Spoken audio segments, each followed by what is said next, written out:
Hello दोस्तों, दीपावली की आप सभी को हार्दिक शुभकामना। तो चलिए स्टार्ट करते हैं इतिहास का most most most important one liner. तो आगे बढ़ते हैं। बोलने के लिए दिए गए मात्र 2 मिनट में ही विवेकानंद ने विश्व को परिचित कराया। क्या परिचित कराया? गौरवशाली भारतीय संस्कृति से पूरी दुनिया को परिचित कराया। दोस्तों, मैं आपको बताता चलूँ, इसका पहला पार्ट मैं दे चुका हूँ, ये दूसरा पार्ट है और ये एक एक करके सारे पार्ट्स इसमें आते चले जाएंगे क्योंकि ये हिस्ट्री का स्पेशल चैनल है। आगे बढ़ते हैं। स्वामी विवेकानंद को कहा गया है तूफानी हिंदू। ये कई बार क्वेश्चन बन चुका है। अरविंदो घोष की वापसी। अरविंदो घोष की भारत वापसी हुई थी 1893 ईस्वी में। न्यू लैम्प फॉर ओल्ड नामक एक लेखमाला प्रकाशित की अरविंदो घोष ने। ये कई बार एग्जाम में आ चुका है। एनी बेसेंट का भारत आगमन। एनी बेसेंट भारत आई 16 नवंबर 1893 को। एनी बेसेंट भारत में रहने लगी वाराणसी में। गांधी जी दक्षिण अफ्रीका में। इसमें देखने क्या क्या खास है। अब्दुल्ला सेठ नामक एक व्यापारी के मुकदमे की पैरवी के लिए दक्षिण अफ्रीका गए। कौन? महात्मा गांधी। गांधी ने दक्षिण अफ्रीका में संघर्ष किया रंग भेद के विरुद्ध। क्रांतिकारी आतंकवाद की शुरुआत हुई। Society for the removal of obstacle to the Hindu religion नामक क्रांतिकारी संगठन नासिक में स्थापित की थी। किसने? चाबेकर बंधुओं ने। द्वितीय चरण के बाद अब आते हैं, प्रथम चरण हो चुका है, ये द्वितीय चरण होता है 1905 से 1919 तक। पहले वीडियो में मैं प्रथम चरण के बारे में बताया था। अब चलिए इसमें आते हैं द्वितीय चरण में। द्वितीय चरण की महत्वपूर्ण घटना थी उग्रवाद का उदय। और प्रथम चरण में जैसा आपको मैंने बताया है कि उसमें उदारवादी का उदय था, इसमें उग्रवाद का उदय है। अपूर्ण एवं अपर्याप्त था भारतीय परिषद अधिनियम 1892। भारत में पड़े 18 अकालों के प्रति असंतोषजनक नीतियां वायसरायों द्वारा अपनाई गई 1876 ईस्वी से 1900 ईस्वी तक। 1897-98 ईस्वी में प्लेग के कारण 1,73,000 लोगों की मौत हो गई पूना में। सरकार विरोधी भावनाएं उभारने के आरोप में 18 माह का कठोर कारावास दिया गया बाल गंगाधर तिलक को। 1892 से 1904 ईस्वी तक इंग्लैंड में शासन रहा कंजर्वेटिव पार्टी का, यानी इसको हिंदी में कहते हैं अनुदार दल। कंजर्वेटिव पार्टी कोई अधिकार नहीं देना चाहती थी। किसको? भारतीयों को। अबिसीनिया एवं जापान ने क्रमशः 1896 ईस्वी एवं 1905 ईस्वी में पराजित किया। किसको? इटली तथा रूस को। लॉर्ड कर्जन ने पारित किया Calcutta corporation act 1899। Calcutta corporation act द्वारा नियम के गैर मनोनीत सदस्यों की संख्या में कमी कर दी गई 25 अंकों की। उपर्युक्त के विरोध में त्यागपत्र दे दिया 28 भारतीय सदस्यों ने। उच्च शिक्षा पर सरकारी नियंत्रण स्थापित करने के उद्देश्य से लॉर्ड कर्जन ने पारित किया इंडियन यूनिवर्सिटी एक्ट 1904। उपर्युक्त ने असंतोष पैदा किया शिक्षित भारतीयों में। समाचार पत्रों पर मात्र सरकार समर्थक बातें ही छापने का दबाव पड़ा ऑफिशियल सीक्रेट एक्ट 1904 द्वारा। उपरोक्त कृत्यों के विरोध में कांग्रेस के अंदर एक नई विचारधारा का उदय हुआ उग्रवाद का। द्वितीय चरण के प्रमुख नेता कौन कौन रहे हैं? बाल गंगाधर तिलक, विपिन चंद्र पाल, लाला लाजपत राय, अरविंदो घोष। बाल गंगाधर तिलक के बारे में जानते हैं। ये उग्रवादी राष्ट्रीयता के जनक कहे जाते हैं। कांग्रेस की भिक्षावृत्ति नीति के विरुद्ध द्वितीय चरण में उदय हुआ उग्र राष्ट्रवादी नेताओं का। ये राष्ट्रवादी यकीन नहीं करते थे अंग्रेजों की न्यायप्रियता में। स्वदेशी बहिष्कार तथा उग्र प्रतिरोध को अपना हथियार बनाया उग्र राष्ट्रवादियों ने। उपरोक्त समूह का जनक माना जाता है बाल गंगाधर तिलक को। बाल गंगाधर तिलक का जन्म हुआ 1856 ईस्वी में। बाल गंगाधर तिलक की मृत्यु हुई 24 जुलाई 1920 ईस्वी को। पूना में न्यू इंग्लिश स्कूल की स्थापना हुई 1880 ईस्वी में। इनकी पत्रिकाएं थीं 1880 ईस्वी में केसरी जो मराठी में थी और मराठा जो अंग्रेजी में थी। इनकी पुस्तक थी वो है मांडले जेल में उन्होंने गीता रहस्य एवं the Arctic home of Vedas की रचना की थी। ये आप बहुत ही ध्यानपूर्वक इसको अंडरलाइन कर लीजिएगा या स्क्रीनशॉट ले लीजिएगा, बहुत इंपॉर्टेंट है। कांग्रेस की सदस्यता हासिल की 1889 ईस्वी में। स्वराज हमारा जन्मसिद्ध अधिकार है और इसे हम लेकर रहेंगे, ये किसने कहा था? तिलक का राजनीतिक नारा था और बाल गंगाधर तिलक ने कहा था इसको। बाल गंगाधर तिलक का लोकप्रिय उपनाम था लोकमान्य। उन्होंने महाराष्ट्र में स्थापना की गोवध विरोधी समितियों, अखाड़ों एवं लाठी क्लबों की। तिलक ने बड़े ही धूमधाम से महाराष्ट्र में गणपति महोत्सव आरंभ करवाया 1893 ईस्वी में। उन्होंने शिवाजी उत्सव का आयोजन किया 1895 ईस्वी में। अंग्रेजी सरकार ने राजद्रोह का अभियोग लगाकर 6 वर्ष निर्वासन का दंड दिया एवं मांडले जेल भेज दिया। 1907 ईस्वी में एनी बेसेंट द्वारा 1916 में चलाए गए आंदोलन को सक्रिय समर्थन दिया था तथा उसमें शामिल हो गए होम रूल आंदोलन। इंडियन अनरेस्ट नामक पुस्तक में तिलक को भारतीय अशांति का अग्रदूत बताया गया है। किसने? वैलेंटाइन शिरोले ने। तिलक को आधुनिक भारत का निर्माता कहा महात्मा गांधी ने। तिलक की तुलना एक ऐसे महासागर से की जिसकी गहराई नापना संभव नहीं, ये किसने कहा था? महात्मा गांधी ने। अब आते हैं बंगाल विभाजन के बारे में, यानी पार्टीशन ऑफ बंगाल।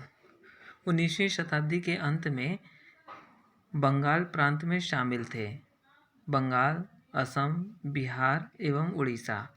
प्रत्यक्ष रूप से लॉर्ड कर्जन ने प्रशासनिक असुविधा का बहाना बनाया बंगाल विभाजन के लिए। लॉर्ड कर्जन ने बंगाल विभाजन की घोषणा की 20 जुलाई 1905 में। बंगाल विभाजन प्रभावी हुआ 16 अक्टूबर 1905 ईस्वी को। वास्तव में इसका उद्देश्य सांप्रदायिक रूप से खंडित करना था। किसको? बंगाल की राष्ट्रीयता को।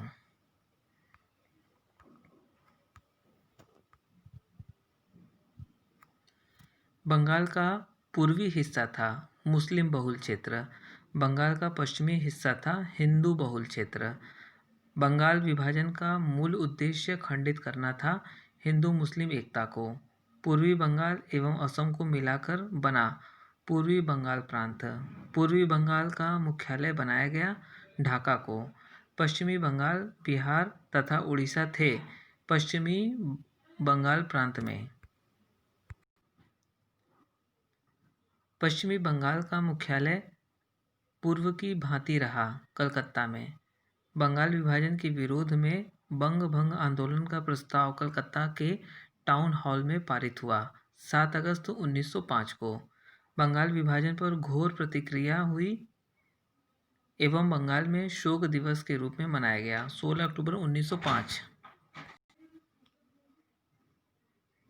बंगाल विभाजन पर घोर प्रतिक्रिया हुई एवं बंगाल में शोक दिवस के रूप में मनाया गया, ये मैंने बता दिया है 16 अक्टूबर 1905 को सुरेंद्र नाथ बनर्जी, विपिन चंद्र पाल एवं अरविंद घोष ने नेतृत्व किया बंग भंग आंदोलन को।